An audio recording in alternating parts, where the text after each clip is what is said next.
Welcome to break time classes. आज हम current affair के क्वेश्चन देखेंगे। देखिए, करंट अफेयर सबसे इम्पोर्टेंट होता है एसएससी के लिए भी और यूपी पीसीएस के लिए, आरओ के लिए, सभी के लिए इम्पोर्टेंट होगा। तो ये क्वेश्चन सारे मैंने प्रतियोगिता दर्पण से उठाए हैं। प्रतियोगिता दर्पण जनवरी से लेकर जून तक मैं कवर करूँगी।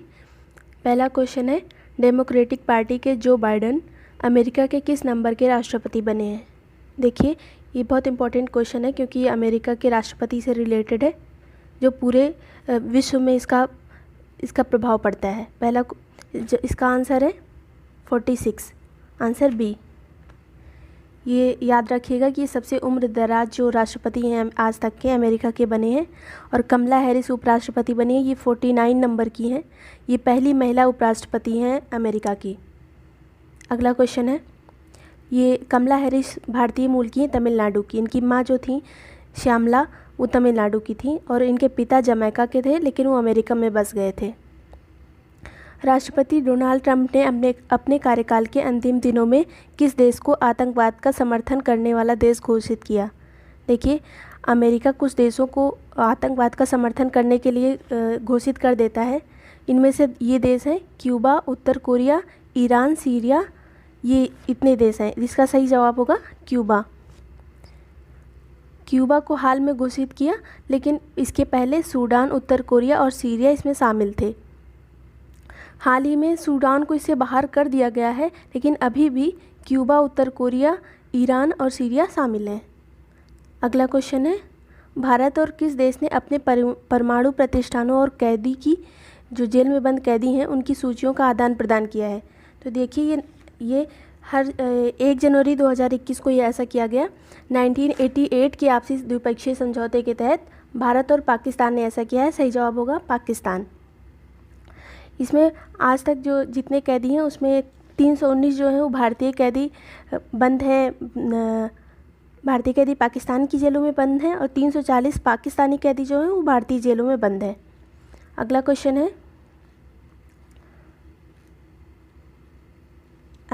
है, जैव विविधता हेतु चौथा वन प्लैनेट सम्मेलन किसकी मेजबानी में हुआ। तो देखिए, पेरिस समझौते के बाद से जैव विविधता के संरक्षण के लिए सभी देश इकट्ठा होते हैं और जैव विविधता को बचाने के लिए एक सम्मेलन होता है, जिसमें ये समीक्षा की जाती है कि जो उस टाइम समझौता हुआ था उसका पालन सभी देश कर रहे हैं कि नहीं। तो इसका सही जवाब होगा आंसर ए, फ्रांस में हुआ था। ये पेरिस समझौता भी फ्रांस में हुआ था। पेरिस फ्रांस की राजधानी है। इसका थीम था let's act together for nature. इसका उद्घाटन इमैनुअल मैक्रोन ने किया था, जो उस समय फ्रांस के राष्ट्रपति थे। अभी ये हट गए हैं। डेविड मैल्पास वर्ल्ड बैंक के सीईओ हैं, ये भी उद्घाटन में शामिल थे।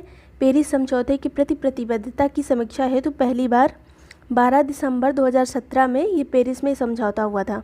उसके तहत इसको आयोजित किया जाता है। जैव विविधता हेतु चौथा वन प्लैनेट सम्मेलन, ये चौथा है, याद रखिएगा।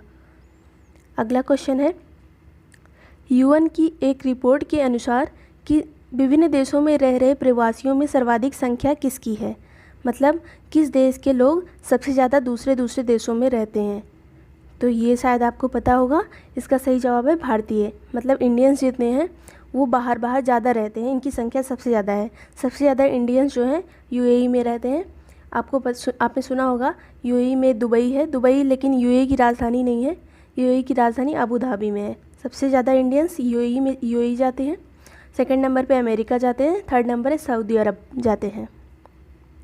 अगला क्वेश्चन है, किसी एक उड़ान द्वारा सर्वाधिक संख्या में उपग्रह प्रक्षेपण करने वाली कंपनी कौन सी है। इसका सही जवाब है स्पेस एक्स एलन मस्क की कंपनी है। आंसर सी होगा। इसने 24 जनवरी 2021 को एक प्रक्षेपण किया था। इस रॉकेट का नाम था फाल्कन 9 रॉकेट। ये कहाँ से इसका प्रक्षेपित किया गया था? फ्लोरिडा के केप कैनावेरल से।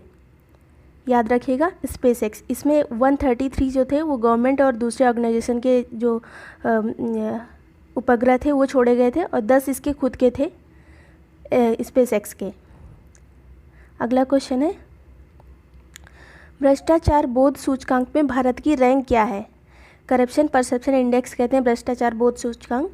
इसमें इंडिया की रैंक है, देखिए ऑप्शन जो हैं वो 84, 86, 43, 80, कंफ्यूज करने वाले कोई ऑप्शन रखे जाते हैं।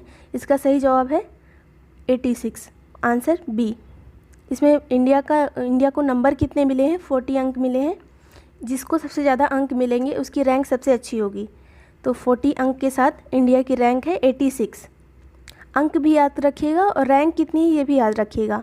46 रैंक ही मोरक्को, बुर्किना फासो, ट्रिनिडाड और टोबैगो, टर्की और तिमोर लेस्ते को भी साथ में मिली है। ये पूछा जा सकता है 86 रैंक किन किन कंट्री के साथ इंडिया को मिली है? तो मोरक्को, बुर्किना फासो, ट्रिनिडाड एवं टोबैगो, टर्की और तिमोर लेस्ते। इसमें 180 देशों को शामिल किया गया है। ये कौन जारी करता है? जर्मन एक संस्था है ट्रांसपेरेंसी इंटरनेशनल, वो जारी करती है। ये देखिए कुछ क्वेश्चन इसमें और है। सबसे कम भ्रष्ट जो देश हैं उसमें नंबर 1 कंट्री कौन सा है? न्यूजीलैंड। न्यूजीलैंड बिल्कुल भी भ्रष्ट नहीं है और इसका 88 नंबर है, इसको 88 नंबर मिले हैं। और डेनमार्क इसके साथ ही इसको भी 88 नंबर मिले। दोनों का साझे में नंबर 1 मिला है, मतलब ये दोनों ही फर्स्ट नंबर पे इनकी रैंक है। और फिनलैंड थर्ड है। सर्वाधिक भ्रष्ट कौन सा देश है? सोमालिया। उसके सेकंड नंबर पे सर्वाधिक भ्रष्ट में दक्षिण सूडान। अगला क्वेश्चन है, परमाणु हथियारों पर प्रतिबंध की संयुक्त राष्ट्र संधि का किन देशों ने विरोध किया है? मतलब परमाणु हथियारों को बैन करने के लिए एक संधि हुई है, उसको किसने किसने बैन करने की मांग की है, इसका विरोध किया है किसने इस संधि का? इसका सही जवाब है उपरोक्त सभी। इजराइल, उत्तर कोरिया, भारत, ये सभी जो हैं इन्होंने परमाणु संधि का विरोध किया है। देखिए 22 जनवरी 2021 से ये प्रभावी हुई है परमाणु की संधि, ये जो है हथियारों की प्रतिबंध की संधि। इसमें पहली बार जो ये हस्ताक्षर हुए थे महासभा से पारित कब हुआ था? 2017 में। इस संधि के पक्ष में 122 देश थे उस टाइम। विपक्ष में नीदरलैंड था केवल, इसने विपक्ष में वोट दिया था। मतदान का बहिष्कार किसने किया था ये भी पूछा जा सकता है। सिंगापुर ने मतदान का बहिष्कार ही कर दिया था। मतदान में भाग ना लेने वाले देश थे भारत, पाकिस्तान, इजराइल और उत्तर कोरिया। ये देश थे, इन्होंने मतदान में पार्टिसिपेट ही नहीं किया।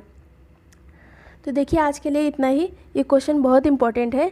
मैं पूरा प्रतियोगिता दर्पण कवर कराऊंगी थोड़ा थोड़ा करके और सबसे इम्पॉर्टेंट क्वेश्चन होंगे उसमें।